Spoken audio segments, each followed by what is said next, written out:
You guys know this already, but I love the Storm games. I made what was basically a love letter to that series that was in total over 1.5 hours long. Storm 4 is one of my favorite anime games of all time, but despite all of that, I would be lying if I said that I was an active Storm 4 player. I don't really engage with it online all that much, and I'm not particularly interested in joining the competitive scene, and the reason why I feel all of this is because the game really isn't suited for that type of fighting game longevity.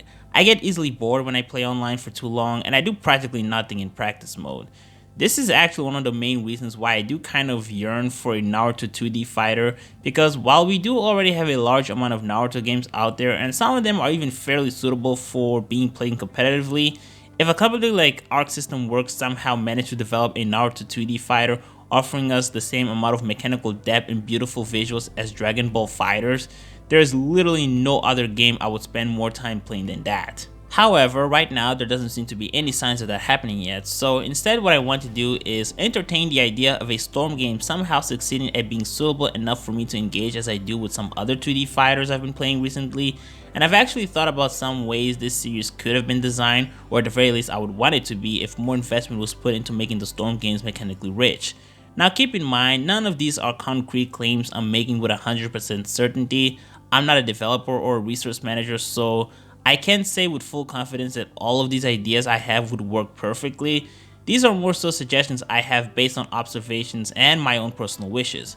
In fact, think of this video as a proposal for hypothetical features that could be implemented into an arena fighter so that more competitive players would take them seriously. Storm 4 simply being a test subject for this discussion. Now, there are a lot of people who firmly believe that arena fighters can't possibly be as competitive and mechanically deep as 2D fighters, and to be honest, I never really agree with that sentiment, but there are certain things I recognize to be true, which are the inevitable limitations that come from transitioning from 2D to full 3D, and the easiest way to observe this is by comparing the PS2 Ultimate Ninja games to the Storm games.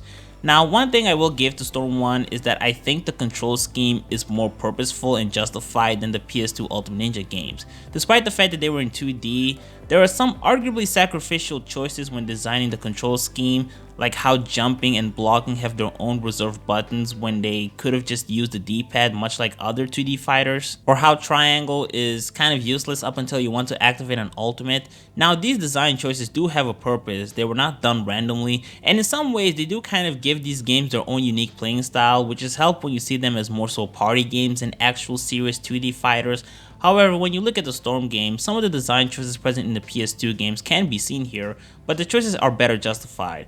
For example, it's impossible to jump and block by aiming the upper and reverse direction when the game has constant three-dimensional movements that make it difficult to consistently adapt to the shifts in angles, so having specialized buttons for these two commands make it much more optimized for the gaming experience. But while it is justified, it doesn't change the fact that we now have at least two entire buttons occupied, and creating complex sequence of inputs alongside your D-pad also becomes nearly impossible. So a lot of the extended combos and special attack maneuvers you see in 2D fighters are grossly simplified, if not just straight up non-existent in arena fighters like the Storm games. It's an unfortunate inevitability, but the question then becomes, are there ways to compensate or go around this? I would argue that yes, and for several reasons. For one, it's still possible for combo startups to vary. This was a problem I brought up in my reviews of the Storm games, in which regardless of which directional auto combo you went with, they had the same initial command inputs, which was around 3 Soko taps until you could choose the directions. Kill la Kill If has shown us that this doesn't have to be the case, since you have 3 different ways of starting an auto combo, 4 if you count dashes. You could either aim your analog vertically, horizontally, or not touching it at all, which gives you 3 potential startups, and even after that you can actually still choose what type of auto combo you want even after the initial. So even if you initiated with a horizontal startup, in the middle of your mashing you can shift to a vertical or neutral auto combo. This is something that the Storm games would benefit a lot if they had implemented. Even when you look at these games as spectacle pieces, isn't it a lot more fun when you see diverse moves instead of seeing characters starting off their attacks the exact same way? Speaking of the D-pad, I want to talk about something that might arguably be considered an advantage to being an arena fighter, and one that I wish CyberConnect 2 had done more to bank from it. Throughout the Storm games, the D-pad has primarily been used for ninja tools, and they do offer their fair share of benefits. There have been times when paper bombs have helped me, and it adds to the personality of the series, but personally speaking, I would have appreciated more if they had used it for something bigger than that.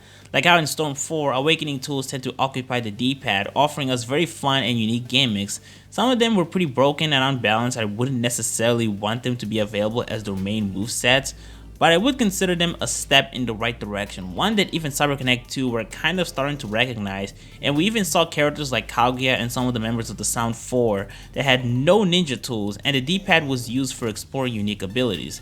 This is a bit of a tricky area, and I do think that the game balance would probably slow down the process of expanding the D-pad like this. But imagine, for example, Kid Naruto had one of the D keys reserved for the Demon Wind Shuriken ability, where he could just switch places with the weapon and either attack the opponent or even just change positions. Imagine if Kakashi had one of the keys reserved for Kamui instead of tilts, which by the way, tilts could just completely go away, which I think it would be for the best. Not just because they're easy to misinput, but also because they would collide with the 3 combo startups that I suggested. Haku could have one of his ice abilities explored more in depth, Itachi's exploding clones could be a D-key ability instead of a special attack, Naruto could summon temporary clones that might be used for additional attacks. Of course, all of these suggestions would definitely require some kind of cost, whether it's chakra or a cooling period, but if these things were explored more in depth, imagine the amount of complexity it would offer to the Storm games. Now, if all of this were to be implemented, we do have to wonder if awakening tools are necessary. Now, I feel like they could still exist, and some of the more busted abilities could be reserved for awakening tools. I mean, Naruto the series isn't short on jutsu, so I don't think that a shortage of abilities would be much of an issue. I guess it could be a bit challenging for characters that don't have a lot of showings in the series, but even then, I don't think it would be impossible.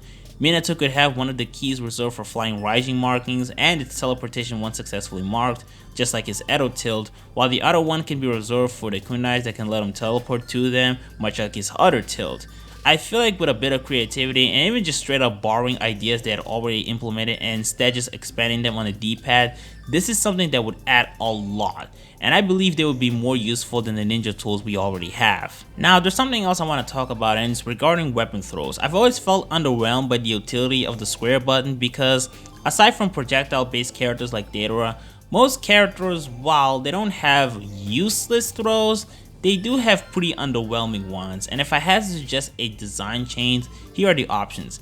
Either turn every character's projectile into an auto combo that can even be connected to normal attacks doing extended combos, kind of like in Kill la Kill If, which to me is the least preferable out of the two because I feel like it would rob the uniqueness from the long range characters like Deidara, Temari, the second Mizukage, and others.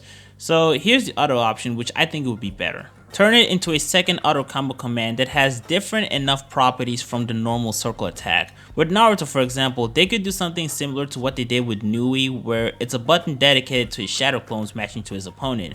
Or how characters like Madara and Sasuke could have one of the buttons dedicated to the base Susanoo attacks, which would definitely make it so Madara's skills and taijutsu had more potential to be highlighted. Characters with 6 pads could have one of the buttons dedicated to the truth-seeking orbs and weapons that derive from it. Of course, characters that might have simpler techniques can have the difference be a bit more subtle. Lee, for example, might have the square button specialized for nunchucks. I know this might be the most ambitious suggestion I've given here out of all of the ideas I have. This is the one I'm the least confident it could work because I haven't seen it for myself if this type of design choice is even feasible in an arena fighter. If I had to give a non-arena fighting game that I think has something like this, it would be Nier Automata. In that game, you can customize your weapon set to which the light and heavy attacks can each have a different weapon.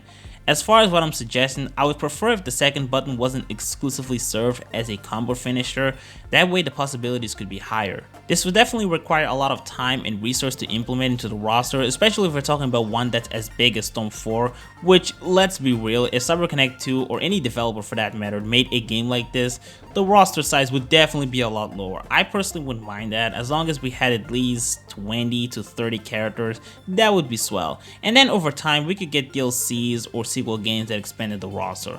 But of course, all of this is just wishful thinking. Now, there's certainly some debate to be had on the substitution jutsu, the design of the chakra meter, and other stuff that I feel like would have been revamped if we were to implement all of these things for balancing reasons, and the frame data of the game would definitely need to be taken more into consideration. But I don't feel like addressing those, especially because this video was more so on the subject of ways to expand on the mechanical depth of an arena fighter like Storm 4. Although right now, what we have is all we can get, which is nothing to scoff at of course. Storm 4 is still a really fun game to play, even in free battle or online. at least when the connectivity isn't garbage, but a man can always dream, and right now my biggest wish is for a modern competitive fighting game based on Naruto. Although funnily enough, this isn't actually what I want the most because frankly, I can deal with a couple of years without a new Naruto game. Something I really want more than anything in the world is a sequel to Dengeki Bunko Fighting Climax, but with the level of flashiness and animation quality as the one in Crossing Void. Sega, if you do this, I would literally pre-order it faster than I've ever pre-ordered any game.